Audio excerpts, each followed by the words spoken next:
मरकुस की इंजील बाब 7। फिर फरीसी और बाज फकीह उसके पास जमा हुए।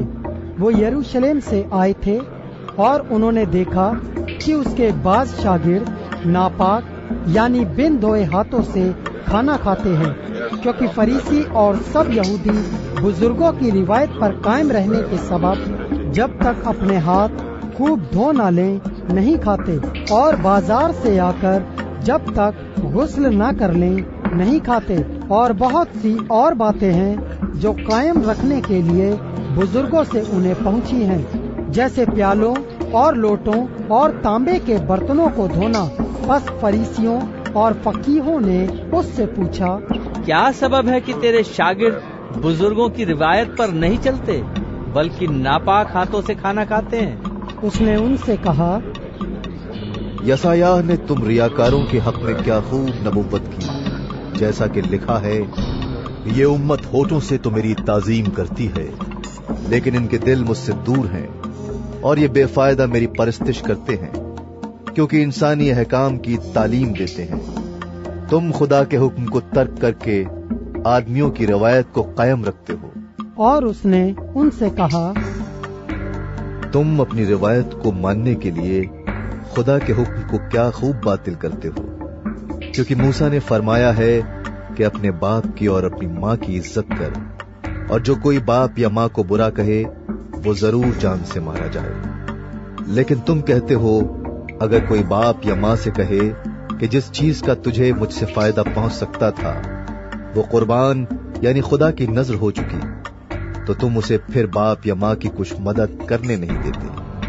यूं तुम खुदा के कलाम को अपनी रवायत से जो तुमने जारी की है बातिल कर देते हो, और ऐसे बहुतेरे काम करते हो। और वो लोगों को फिर पास बुलाकर उनसे कहने लगा, तुम सब मेरी सुनो और समझो, कोई चीज बाहर से आदमी में दाखिल होकर उसे नापाक नहीं कर सकती, मगर जो चीजें आदमी में से निकलती हैं वही आदमी को नापाक करती हैं। अगर किसी के सुनने के कान हो तो सुन ले। और जब वो भीड़ के पास से घर में गया तो उसके शागिर्दों ने उससे इस तमसील के मानी पूछे। उसने उनसे कहा, क्या तुम भी ऐसे बेसमझ हो? क्या तुम नहीं समझते कि कोई चीज जो बाहर से आदमी के अंदर जाती है उसे नापाक नहीं कर सकती, इसलिए कि वो उसके दिल में नहीं बल्कि पेट में जाती है और मजबले में निकल जाती है। ये कहकर उसने तमाम खाने की चीजों को पाक ठहराया।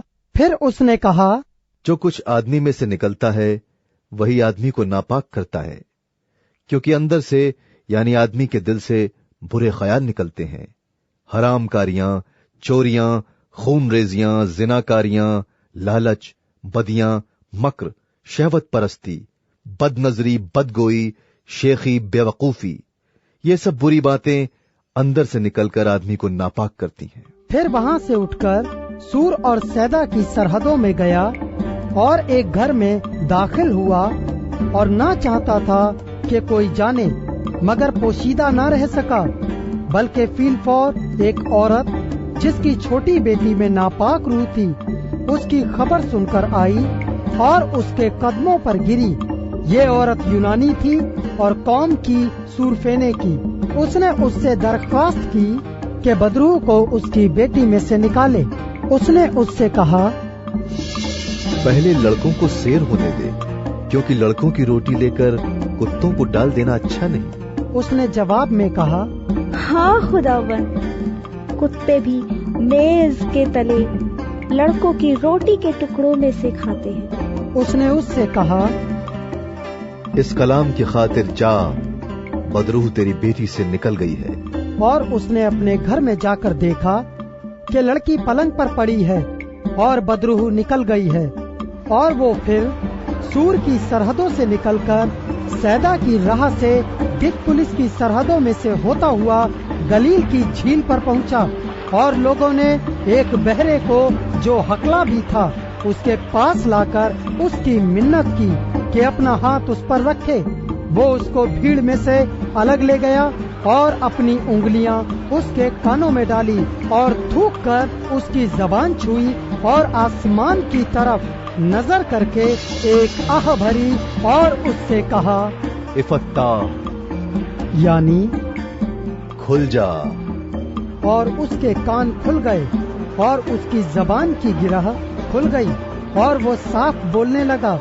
और उसने उनको हुक्म दिया कि किसी से ना कहना, लेकिन जितना वो उनको हुक्म देता रहा उतना ही ज्यादा वो चर्चा करते रहे।